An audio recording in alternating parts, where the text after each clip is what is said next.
Est-ce qu'elle produit la lumière dont il a besoin pour survivre? Oui, ouais, justement. Ça, en fait, quand on est à proximité de la batterie, on perd pas de vie, c'est pour ça que c'est... D'accord. Voilà, et en plus, on peut voir que cette batterie, en plus d'être un objet qui nous permet de survivre, c'est aussi un élément de gameplay assez important. Donc on l'a vu avec ces socles qui sont un peu partout. L'autre, elle a utilisé pour activer l'ascenseur, et là il a utilisé pour activer une porte.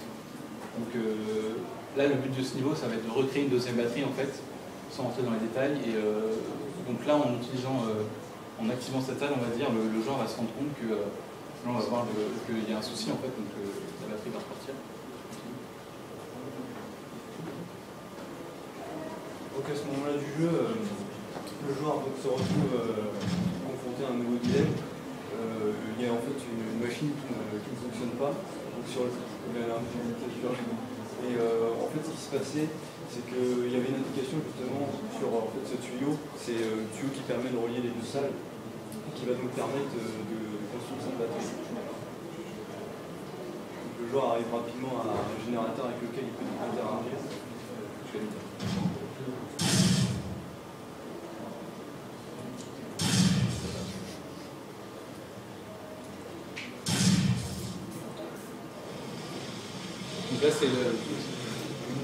Là, c'est là que en fait, apparaît le deuxième monstre du jeu, sachant qu'il sera plus mis en scène dès le début du niveau. Et donc là, en fait, ça va être un essaim d'insectes, on va dire, modifié dans ce laboratoire, qui va absorber en fait toute la lumière, du coup il va plonger le joueur dans le noir. Donc là, le chat en fait, va essayer de l'absorber, bon là, il disparaît. Il l'absorbe et ça va lui permettre de récupérer des charges de lumière.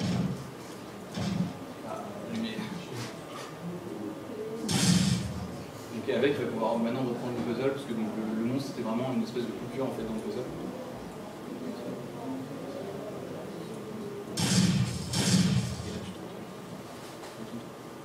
Et là par exemple on voit cette lumière qui bouge, en fait ça va être aussi être un élément de feedback qui va dire au joueur qu'il a réussi à faire quelque chose, donc si je le ferai la suite maintenant.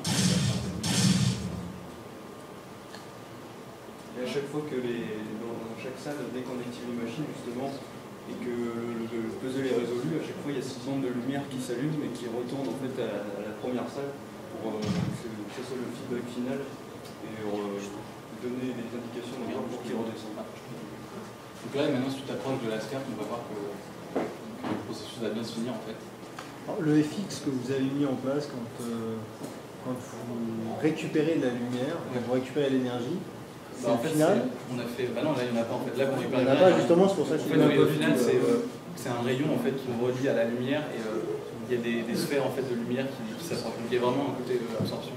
D'accord. Donc je suis étonné de ne pas le voir. Oui, parce que là il est pas dessus. Donc là il a fini on va dire l'étage du dessus, donc la sphère qui vient de charger est descendue en bas. Donc tu peux descendre en bas.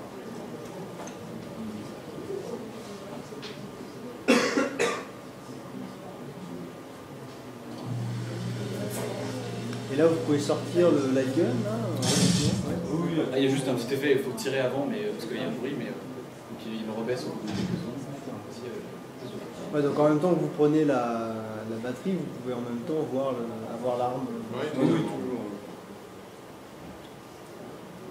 Bon là c'est super clair, mais sur l'écran en fait il y avait un feedback qui m'indiquait combien de batteries, combien de boîtes il restait. Donc c'est grâce à ça qu'il est là-haut. Maintenant si tu vas t'absorber tout, tu peux t'absorber.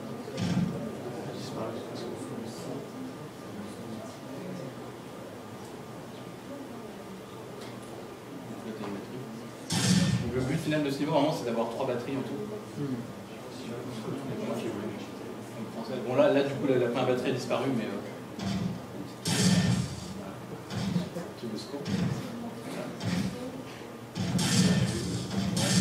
donc toujours en suivant l'écran qui est là. Donc en fait c'est toujours en fait cet écran servait surtout à lui indiquer la progression du puzzle. Donc là il va pouvoir activer le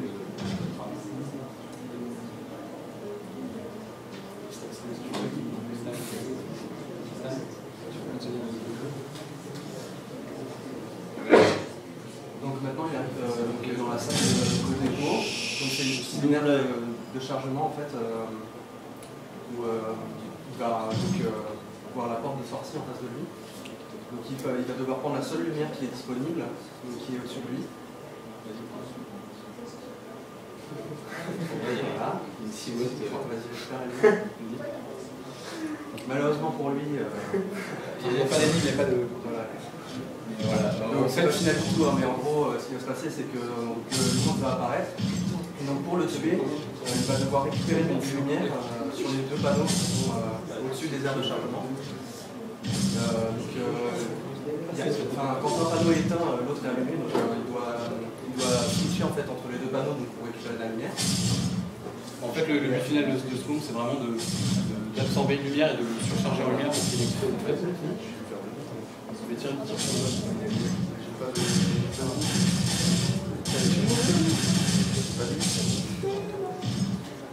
Ah, c'est ça. Donc, sachant qu'on a vraiment en fait, simplifié ce combat parce qu'il y avait un système de diode qui clignotait qui était vraiment très compliqué. Voilà. Là, tu peux tirer dessus pour être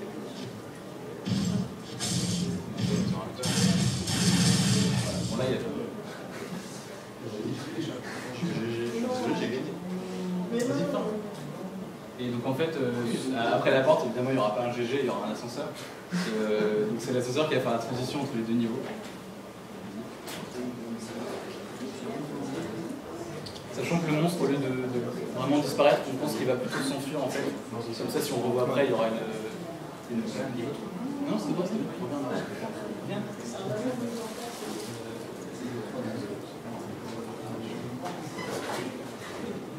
Tu veux faire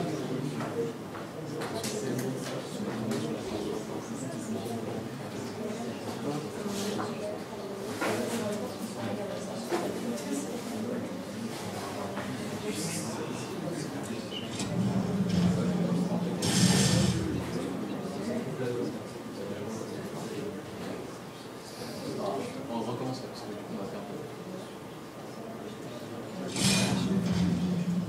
Donc là au début il y a aussi un système d'ancienne qui arrive dans l'ascenseur et ensuite suite à ça il y a un accident on va dire. Donc là il y a un peu plus mise en scène avec le bruit et tout.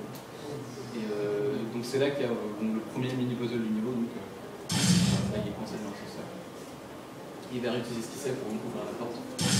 Sachant que dans ce niveau le système de munitions n'est pas actif.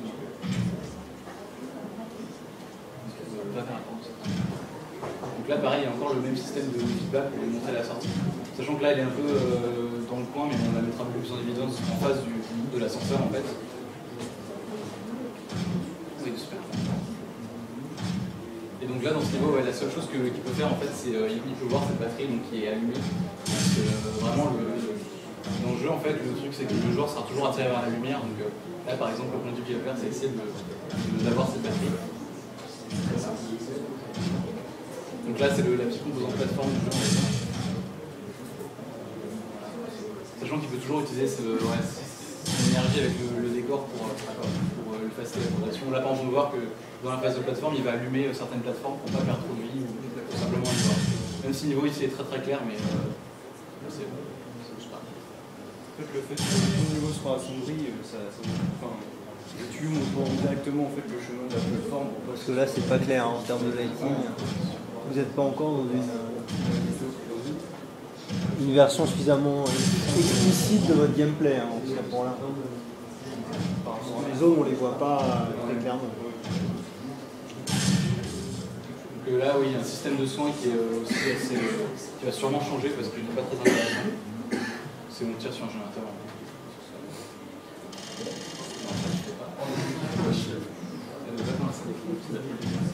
Donc là, il y a toujours la composante d'exploration.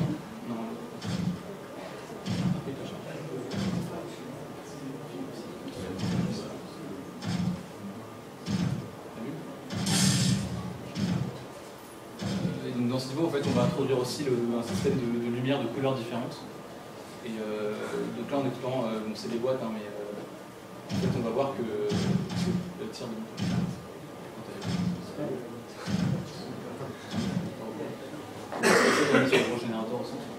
donc là, on va voir aussi avec un code couleur que ces batteries en fait rentrent dans ce générateur. Et là, il va sur cette donc, là, il n'y a pas de bruit de dégâts, on va dire, mais en fait, plus le joueur aura une vie faible, en fait,